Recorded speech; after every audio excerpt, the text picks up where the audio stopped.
یہ سب کچھ آدمی اپنے آنکھوں سے یہ چیزیں دیکھ رہے ہیں، سن رہے ہیں، مگر اس کے باوجود بھی آج مسلمان غفلت کی نیند سویا ہوا ابھی بھی۔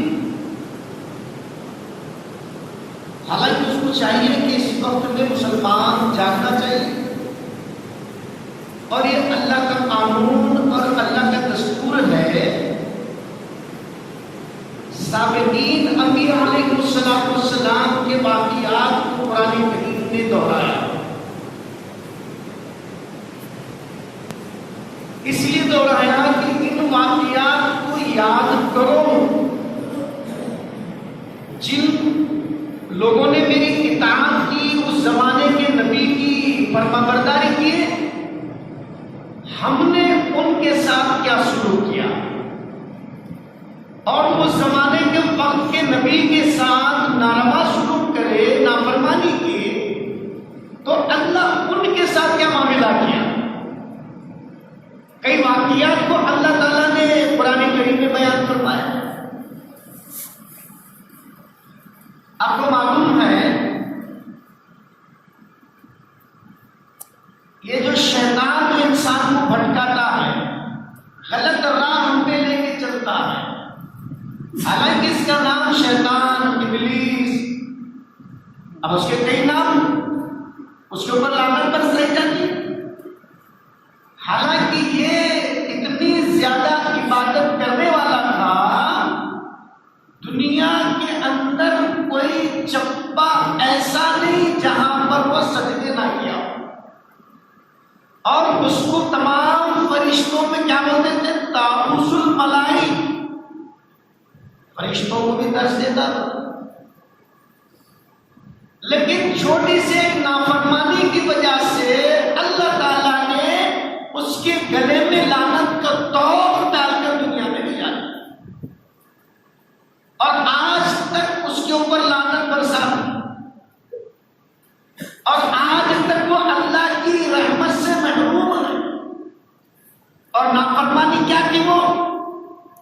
اللہ پاک نے کہا کہ فرشتے سے کہ آدم علیہ السلام کو سجدہ کرو، تو اس نے یہ کہا کہ میں آگ سے بنایا گیا ہوں، وہ مٹی سے بنایا ہے، اور آگ افضل ہے اور مٹی ہم سے کم تر۔ ابا واستکبر، اس کے دل میں تکبر آیا، عنایت آئی، اور سب سے پہلے تکبر کا کام شیطان نے شروع کیا۔ اس کے دل میں تکبر آیا، اور اسی تکبر کی بنیاد پر اللہ تبارک و تعالیٰ نے اس کے گلے میں لعنت کا توق ڈال کر دنیا میں بھیج دیا، فخرج منہا، نکل جا تو میرے پرواسی۔ لیکن جب اللہ نکال دیے، قیامت تک لوگ اس پہ لعنت برسائیں گے اور اللہ کی لعنتیں پڑھتے رہیں گے۔ پھر اس کے بالمقابل میں کئی انبیاء علیہ السلام، قوم عاد اور ایسی طاقتور قوم تھی، قوم عاد، قوم سمود۔ قرآن کریم کے اندر ان قوم کا تذکرہ اللہ نے بعض جگہ پہ تفصیلاً، بعض جگہ پہ مختصر، جگہ جگہ اللہ نے ان کا ذکر کیا۔ اور ایسی بڑی طاقتور قوم سمود تھی، لم یخلق مثلها فی البلاد، آج تک ہم نے ایسی طاقتور قوم کو پیدا ہی نہیں کیا۔ کون بول رہے؟ اللہ۔ ایسے طاقت والے تھے، ان کو اپنی طاقت پہ ناز تھا۔ 60، یہ جو سینہ دکھ رہے نا، 60 ہاتھ چوڑا سینہ، اب 60 ہاتھ بولے تو کتنا لمبا ہو جاؤ؟ 60 ہاتھ سینہ چوڑا ہوتا، ان کا خط 60 ہاتھ لمبا، اور ایسے طاقتور تھے، پہاڑوں کے اندر بغیر کسی آلات کے ناخنوں سے کھچڑ کر، ہاتھ سے اور آج بھی وہ مکانات پہاڑوں کے اندر ان کی نشانیاں موجود ہیں. پہاڑ کے اندر مکان بنائے، پہاڑ کے اندر رہنے کے لیے جگہ بنے، اور ان کو اپنی طاقت پہ ناز تھا، ان کو اپنی قوت پہ ناز تھا. لیکن اللہ کی شان ایسی بھی، اللہ تبارک و تعالیٰ نے قوم عاد، قوم ثمود کو اللہ پاک نے ان کی طاقت کو اللہ پاک نے ایسے برباد کیا اور ایسے اللہ پاک نے نیست و نابود کیا. ایک جھٹکے میں ہوا کا جھونکا آیا. اب جیسے ہوا کا جھونکا آیا، کأنہم اعجاز نخل خاویہ، کھجور کے پتے بکھر کے پڑے ہیں. اللہ نے ان کی لاشوں کو بکھرا دیا. اس ہوا سے ٹکرا کر دماغ نکل گئے، ہاتھ پیر ٹوٹ گئے، یہاں سے لے کے وہاں تک برباد کیا. اور اللہ نے ان کے انجام کو بتایا. لیکن یہ کب ہوگا؟ ظالم کو اللہ پہلے نہیں مارا لیکن ڈھیل دیا. اللہ ظالم کو کیا دیا؟ پہلے ڈھیل دیا. وَيَمُدُّهُمْ فِي طُغْيَانِهِمْ يَعْمَهُونَ، ہم ان کو ان کی سرکشی میں اور ڈھیل دیتے ہیں. ظالم اور ظلم کرتا ہے، اور اس ظلم کی وجہ، اس ظلم کی اور اس ظلم کرنے کی وجہ کیا ہے؟ اس لیے کسی نے کہا عدل اور انصاف فقط حشر پہ موقوف نہیں، عدل اور انصاف فقط حشر پہ موقوف نہیں، زندگی بھی گناہوں کی سزا دیتی ہے. زندگی بھی گناہوں کی، یہ ہمارے زندگی کے جو حالات ہیں، ہمارے گناہوں کی حالات، ہمارے گناہ کی وجہ سے اللہ کے رسول صلی اللہ علیہ وسلم نے فرمایا میری امت میں ایسا بھی ہوگا. آپ صلی اللہ علیہ وسلم نے پیشن گوئی کی، حالانکہ اس وقت کے حالات آپ کے سامنے موجود نہیں ہیں، پرامن حالات ہیں، مگر آپ نے فرمایا کہ وقت میری امت پر آئے گا جب میری امت بے حیا کام کرے گی، عریانیت، فاحشہ، اور ان کے اندر یہ پھیل جائے گی. بے حیائی پھیل جائے گی، عریانیت پھیل جائے گی، فحاشی پھیل جائے گی. تو پھر آپ نے فرمایا کہ اللہ کے رسول میں کیا ہوگا؟ ایسے ایسے نئے امراض، ایسے بیماریاں پیدا ہوں گے جس کا نام و نشان تم اپنے باپ دادا سے بھی نہیں سنے تھے. سنے تھے کبھی ایسی بیماری جو چھین کے آئی ہے؟ کوئی سنے چلے، ڈاکٹروں کو بھی نہیں معلوم، ابھی تحقیقات کرتے جا رہے ہیں. ایسی بیماری، اور اس بیماری سے خالی گھر پریشان نہیں، ملک پریشان ہے، سعودی پریشان ہے، چین پریشان ہے. اور ایسی بیماریوں سے جس بیماریوں کا تذکرہ کبھی ہمارے باپ داداؤں کے پہلے سابقین بھی کبھی نہیں سنے تھے. یہ بیماری آنے کی وجہ کیا ہے؟ 1400 سال پہلے اللہ کے رسول نے فرمایا تھا جب میری امت میں بے حیائی عام ہوگی.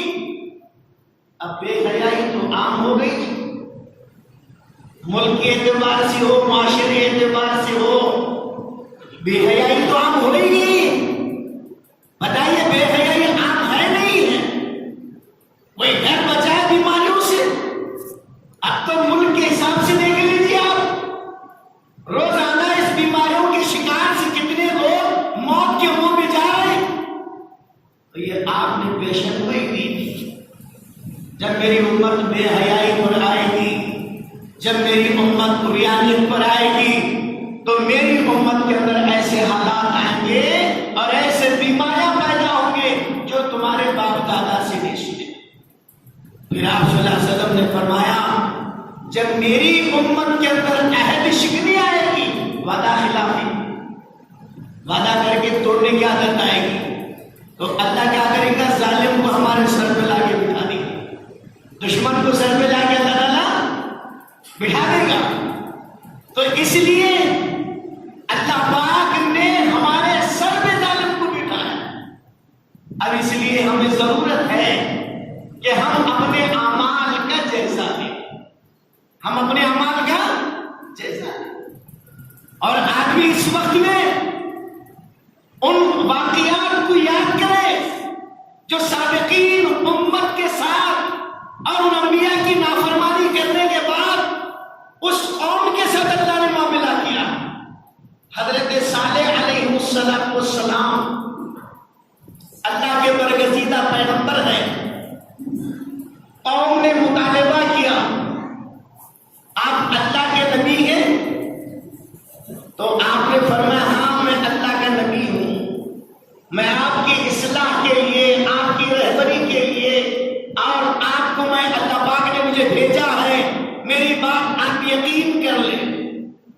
تو قوم نے کہا کہ ہم کیسے مانے ہیں کہ اللہ کے نبی ہیں؟ ہم کیسے تسلیم کر لیں آپ اللہ کے نبی ہیں؟ کوئی ایک آدھ چیز آپ دکھا دیجئے، ہم محسوس کریں گے کہ آپ اللہ کے واقعات نبی ہیں. تو حضرت صالح علیہ السلام نے پہاڑ کے اندر سے اونٹنی نکالا. پہاڑ کے اندر سے اونٹنی نکالا. یہ آپ کا معجزہ ہے. پھر اونٹنی بھی آ گئی، اس کے ساتھ اونٹنی کا بچہ بھی ساتھ آ گیا. اور وہ اونٹنی دودھ دینے والی تھی. وہ اونٹنی دودھ دینے والی. تو پھر حضرت صالح علیہ السلام نے فرمایا اس پہاڑ کے اندر سے جو اونٹنی نکلی ہے اس کو کہتے ہیں ناقۃ اللہ. یہ اللہ کی اونٹنی ہے. اللہ نے اس کو نکالا ہے. یہ صالح علیہ السلام کا کیا ہے؟ معجزہ ہے. یہ معجزہ. تو آپ نے فرمایا یہ اللہ کی اونٹنی ہے، اس کو یہاں چرنے دو، اس کو یہاں پر چرنے دو، گھاس کھانے دو، اور یہ پانی پی رہی ہے تو پینے دو. اگر اس اونٹنی کے ساتھ آپ نے کوئی غلط حرکت کر دیں گے، ماریں گے، تو آپ کے اوپر اللہ کا عذاب آئے گا. کون سمجھے؟ صالح السلام. اور اونٹنی جو ہے دودھ دیتی تھی تو اتنا دودھ دیتی تھی سارے قوم کے لوگ پیتے تھے. اور پانی بھی پیتی تھی، اتنا پیتی تھی ایک دن پورا پانی پی لیتی تھی، پھر دوسرے دن نہیں تو پانی لگے جاتی. اب ایک سلسلہ چلتا رہا ایسے ہی. تو ایک دن ایک بدکار عورت نے کسی قافلے کے پیچھے سے اونٹنی کے اوپر وار کیا، اس کے پیر کاٹ دیے. اس کے پیر کاٹ دیے. اب اونٹنی کے پیر کاٹ دیے. حضرت صالح علیہ السلام تو قوم کو سمجھائے تھے یہ اونٹنی اللہ کی طرف سے ہے، ناقۃ اللہ یہ اللہ کی. جیسے مسجد کو کیا بولتے ہیں؟ مسجد اللہ کا گھر ہے.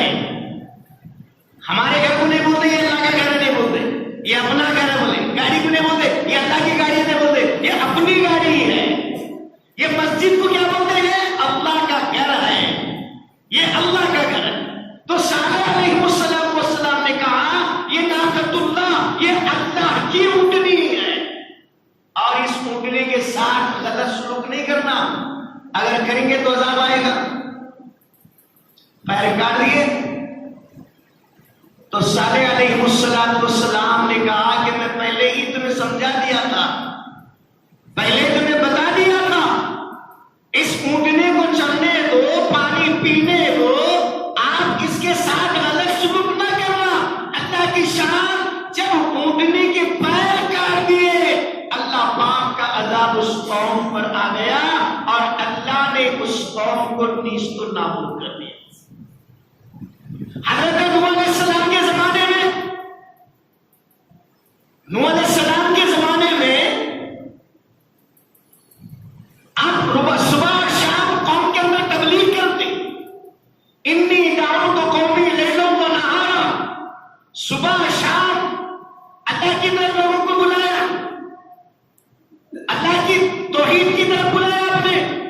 کوئی سنے نہیں، بار بار بتاتے رہے نہیں سنیا. تو نوح علیہ السلام نے کشتی بنائے اللہ کے حکم سے، لکڑیاں کاٹ کر کے لاتے کشتی بنائے. تو قوم میں سے ایک آدمی پوچھا یہ کیا کر رہے ہیں؟ جی کشتی بنا رہا ہوں کشتی. تو لوگ مذاق کر رہے تھے آپ کا کہ بھئی کشتی چلے گی ریت میں اور آپ کشتی بنا رہے ہیں. یہاں پر یہ کشتی نوح علیہ السلام جو بنا رہے تھے اللہ کے امر اللہ کے حکم سے بنا رہے ہیں. اب کشتی بنا رہے ہیں، آخر چل چلا کے کشتی بن گئی. ان میں ایک آدمی کو بدماشی سوچی، بھائی پیغمبر کشتی بنائے سنا آپ کو معلوم ہے؟ جی ہاں کشتی بنائے ہیں. سابقین انبیاء کے ساتھ لوگوں نے مذاق کیا، کشتی کا مذاق کیا، یا ان کے کپڑوں کا مذاق کیا، یا ان کی داڑھی کا مذاق کیا، یا ان کی توحید کے اعلان کا مذاق کیا. تو اللہ نے ان کی پکڑ فرمائی. اور آج محسوس کر رہے ہیں دین پہ چلنے والوں کا مذاق، دیندار لباس اختیار کرنے والوں کا مذاق، سنت کے مطابق داڑھی رکھنے والوں کا مذاق، ٹوپی پہننے والوں کا مذاق. تو میرے بھائی آج ضرورت ہے کہ مسلمان جاگ جائیں. کیا ابھی بھی وقت نہیں آیا مسلمانوں کے لیے جاگنے کا؟ ابھی خواب غفلت میں سونے کا وقت ہے، جبکہ سرزمین پہ دشمن بلند آواز سے نعرے مارتے ہوئے تمہارے خلاف، اسلام کے خلاف مسجد کی توہین کرتے ہوئے، اور ہمارے بزرگان دین جہاں مدفون ہے ان بزرگان دین کی وہاں پہ توہین کر رہے ہیں. کیا ابھی وقت نہیں آیا مسلمان کو جاگنے کا؟ کب تک غفلت کی نیند ہم سوئیں گے؟ کئی مسلمانوں کی موت کے گھاٹ اتار دیا گیا، اور کئی مسلمان ماں بہنوں کی عزت دار مسجدوں کو مسمار اور حالات کے شکار اور سرزمین پہ ظالم گنگناتے ہوئے پھر رہے. لیکن آج مسلمان غفلت کی نیند پڑا ہوا ہے. میرے بھائی میں آپ سے مؤدبانہ گزارش کرتا ہوں، یہ وقت سونے کا نہیں ہے، خواب غفلت سے اٹھنے کا وقت ہے، اپنے گناہوں پہ توبہ کرنے کا وقت ہے. اس وقت میں اللہ کی رسی کو مضبوط پکڑنے کا وقت ہے. یہ وقت ہے، اس وقت میں اللہ کو منوانے کا وقت ہے، آنسو ٹپکانے کا وقت ہے. اگر ہو سکا تو میں کہتا ہوں 5 نماز نہیں بلکہ تہجد کا اہتمام کرو. دیکھو دلی کے حالات سے، ہمارے حیدرآباد سعید آباد میں خواتین قنوت نازلہ پڑھ کے دعا کی، کئی مساجد کے اندر کئی علماء کرام فجر کے وقت میں قنوت نازلہ پڑھ کے دعا کی، رات دن رو رہے ہیں. اے اللہ آج مسلمان خطرے میں ہے، آج ان کی عزت خطرے میں ہے، آج مسجدیں خطروں میں ہے، آج مدرسے خطروں میں ہے. آج اے اللہ تہجد کی نمازیں پڑھ کر ہمارے مشائخ، ہمارے بڑے، ہمارے بزرگ، ہمارے سر کے تاج رات دن رو رہے، اللہ کے سامنے گر گڑا رہے کہ آج میرے بھائی دعا کرنا ہے. اللہ ہمارے بزرگوں کی دعاؤں میں تاثیر عطا فرمائے، اللہ ان کے بدن میں قوت عطا فرمائے، اللہ ان کی دعاؤں کے ذریعے سے ظالموں کے منصوبوں کے اللہ پاس کر کے رکھ دے. دعائیں کرنا چاہیے، اللہ سے مانگنا چاہیے، اللہ کے سامنے رونا چاہیے، اللہ کے سامنے گڑگڑانا چاہیے. وقت اور حالات بتا رہے ہیں. ابھی میں شاید سمجھتا ہوں آپ کو MPR اور NRC یہ جو قانون نکل گیا ہے، اور یہ قانون کی جو باریکیاں ہیں، اس کی جو تحت کے اندر جیسے قرآن کے الفاظ ہیں الحمدللہ رب العالمین، مولوی صاحب پڑھ رہے ہیں ہم سن رہے ہیں. بھائی اس میں کیا کہا جا رہا ہے ہمیں پتا نہیں ہے، لیکن میں آپ سے کہہ رہا ہوں مسلمان اتنا بھولا نہیں حاصل کرنا چاہیے، کسی سے پوچھنا چاہیے کہ آج یہ قانون جو بنایا گیا ہے، یہ قانون کی خلاف ورزی صرف مسلمان ہی نہیں، دلت ہو، ہریجن ہو، سکھ ہو، عیسائی ہو، ہر قوم کا آدمی آگے کر رہا ہے، لیکن مسلمان غفلت کی نہیں سویا۔ ہر آدمی ایسے سمجھ لیجیے آپ، اس کے مثال لیتا ہوں میں آپ کو، امتیاز۔ حالانکہ امتیاز تو ایسا کوئی قانون نہیں ہے، کہہ رہے ہیں، میں نہیں کہہ رہا، کہہ رہے ہو، اور زیادہ کوئی پکڑ کے نہیں ہے۔ ہم تو آپ کو اس ملک کی رہنے کے لیے ہم آپ کو دیں گے، لیکن اس میں کوئی یہ نہیں ہے۔ حالانکہ بڑے معصوم انداز سے کہا جا رہا ہے، بڑے پیارے انداز سے کہا جا رہا ہے، بڑے بھولے بھالے انداز سے کہا جا رہا ہے، لیکن اس کے اندر جو زہر چھپا ہوا ہے، ہمارے مشائخین سے پوچھو، ہمارے بڑوں سے پوچھو، ہمارے جاننے والوں سے پوچھو، حتیٰ کہ جو ریٹرن جج ہیں ان کو بھی پتا ہے اس قانون کے اندر کیا زہر چھپا ہوا ہے، اور وہ بھی عدالت کے باہر احتجاج کر رہے ہیں اس قانون کے خلاف، وکیل احتجاج کر رہے ہیں اس قانون کے خلاف، حالانکہ خود وہ قانون جاننے والے، وہ خود قانون کو پکڑے اور ساری چیزیں محسوس کرتے ہیں، بتا دیں۔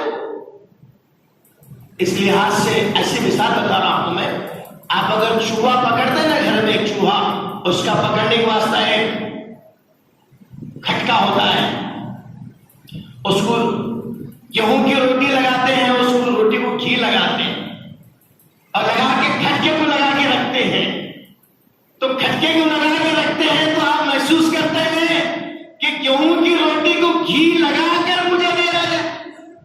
واہ، کیا گھر کے لوگ مہربان ہیں، کیا ہمدردی ہے، گیہوں کی روٹی ہے، اس کے ساتھ ساتھ اس روٹی کو گھی بھی لگا ہوا ہے، لگتا ہے کہ اس گھر میں کسی کی شادی ہے، میرا انتظام بڑا اچھا ہو رہا ہے۔ تو وہ چوہا کیا سمجھ رہا ہے؟ یہ سمجھ رہا ہے گیہوں کی روٹی اور اس کو گھی لگا ہوا ہے، اسی کھانے کے چکر میں، اسی کو کھینچنے کے چکر میں جب وہ آگے بڑھ کے ایسا یوں کھینچتا ہے تو ایک دم اوپر سے آ کے کھٹکا پڑتے اس کو جھٹکا لگ جاتا ہے۔ مجھے پتا ہی نہیں تھا، بولے میں تو صرف گیہوں کی روٹی دیکھ رہا تھا، گھی کی خوشبو آ رہی تھی اور اس خوشبو کی وجہ سے میں کھینچ رہا تھا، جیسے کھینچ لیا، اب کھینچتے فوراً طریقے سے اس کو پتا چل گیا، اوہو اس کے اوپر، ہمارے سر کے اوپر بھی کھٹکا تھا، اور وہ کھٹکا کے جیسے حالت گردن پہ پڑتے ہی اب چیخنے لگا، پکارنے لگا، اب اس کو چھڑانے والا کوئی نہیں، اب ادھر نہ ادھر، بیچ ادھر ہو گیا۔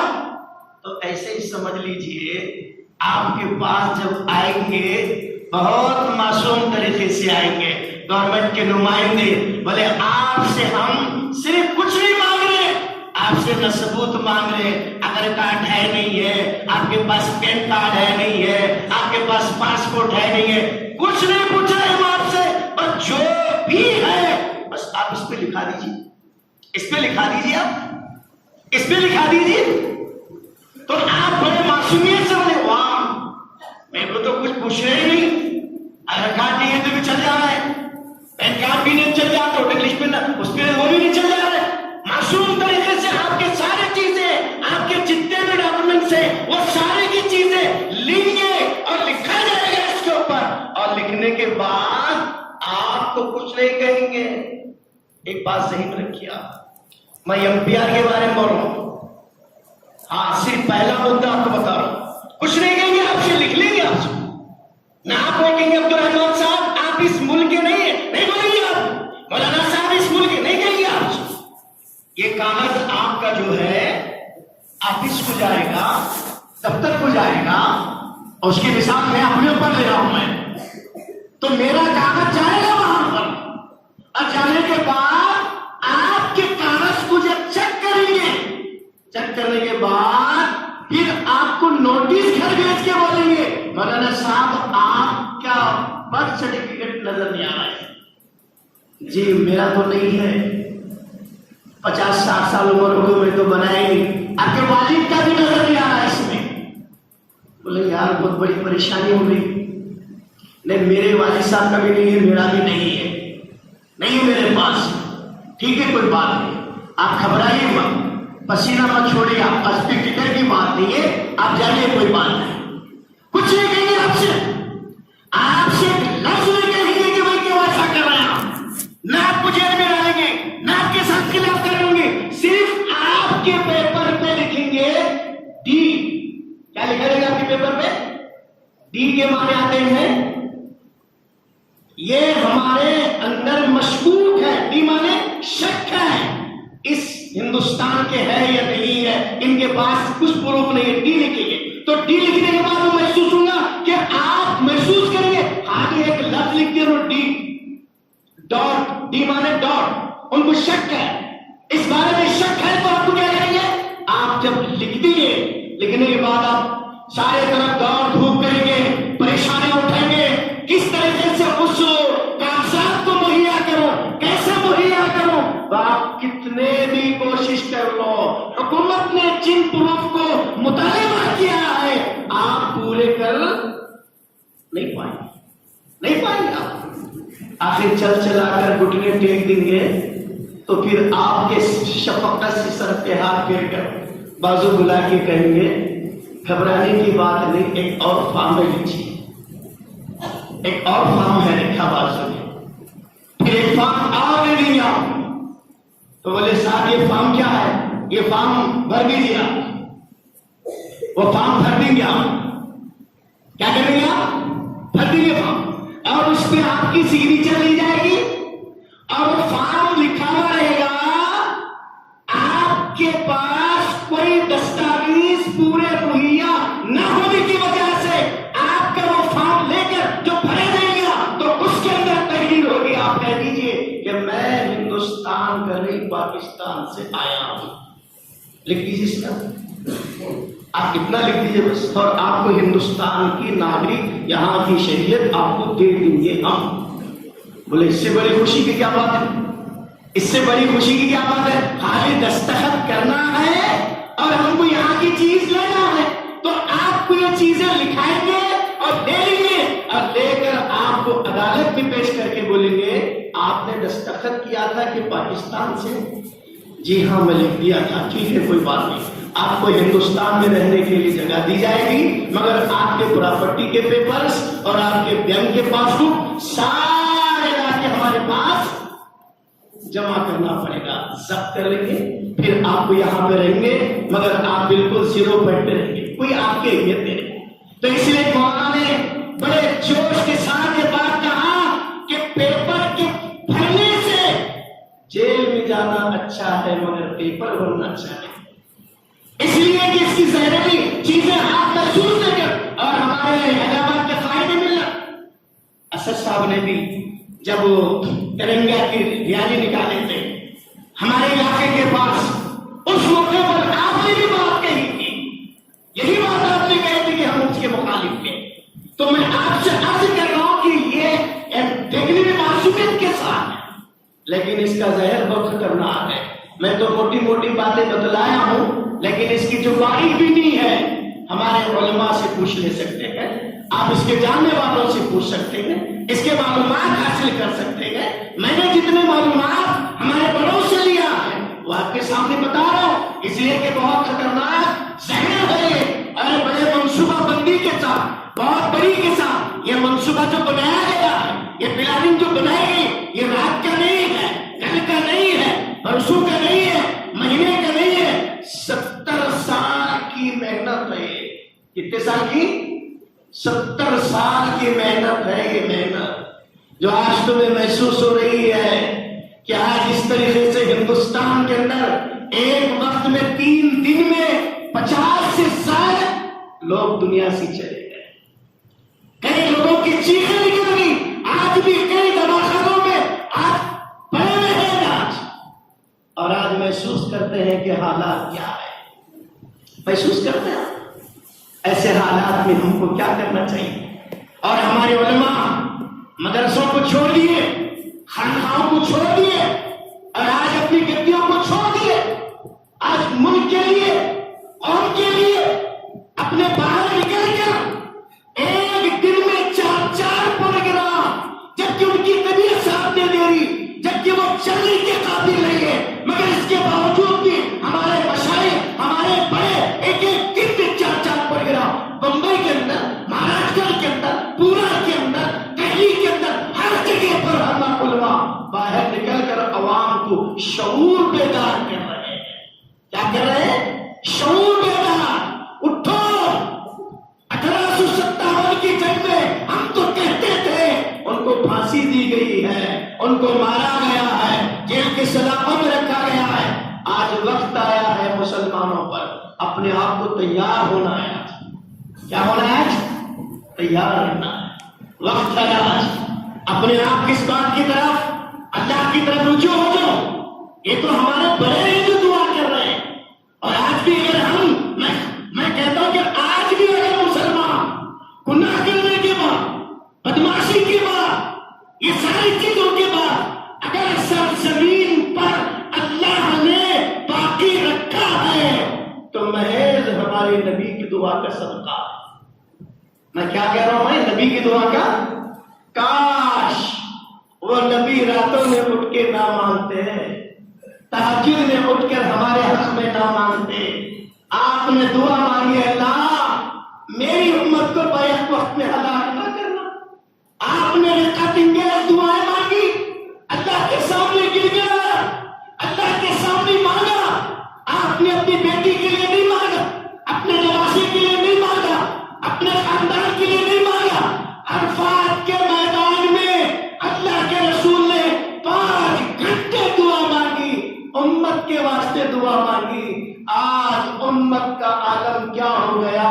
جو نبی اپنے لیے نہیں مانگا، جو نبی بیٹی کے لیے نہیں مانگا، جو نبی اپنے خاندان کے لیے نہیں مانگا، وہ نبی امت کے لیے مانگا ہے۔ آج وہ امت نمازوں کو چھوڑ رہی ہے، قرآن کو چھوڑ رہی ہے، سنت کو توڑ رہی ہے۔ تو میرے بھائیوں، آج اس نبی کو، تم اس نبی کی سنت کو سینے سے لگا دو، اللہ کی مدد آ جائے گی۔ بدر کے میدان آپ نے اللہ سے یہی مانگا تھا، اے اللہ 313 میدان میں لے کر آیا ہوں، اللہ آپ دعا کے گھنٹے 2 گھنٹے کی نہیں اے لمبی دعا رات بھر مانگ رہی، رات بھر مانگتے مانگتے سجدے کی جگہ کچی ہو گئی آنسو کے قطروں سے۔ ہم آئے اللہ کے سامنے، حتیٰ کہ ابو بکر صدیق رضی اللہ عنہ کہنے لگے، اللہ کے رسول صلی اللہ علیہ وسلم اللہ کی مدد آ گئی، اللہ کی مدد آ گئی۔ آپ نے دعا مانگا، اللہ چھوٹی جماعت ہے جن کے پیروں میں چپل نہیں، پیٹ میں کھانا نہیں، ان کے پاس سواری نہیں، ہتھیار نہیں، اے اللہ ان کو شکست نہ دینا، ان کو فتح دے۔ اے اللہ اگر ان کو شکست دے دیا قیامت تک تیرا نام لینے والا کوئی نہیں رہے گا۔ آج ہمیں بھی دعا کرنا ہے، اے اللہ گنہگار صحیح، خطا کار صحیح، بدکار صحیح، مگر کیسے بھی ہے آپ کے نبی کی امتی ہے۔ اے اللہ آپ اپنے کرم سے مسلمانوں کی عزت کی حفاظت فرمائیے، دشمنوں کو موقع مت دیجیے۔ آج دشمن سرزمین پر کاٹتے ہوئے لڑاتا پھر رہا۔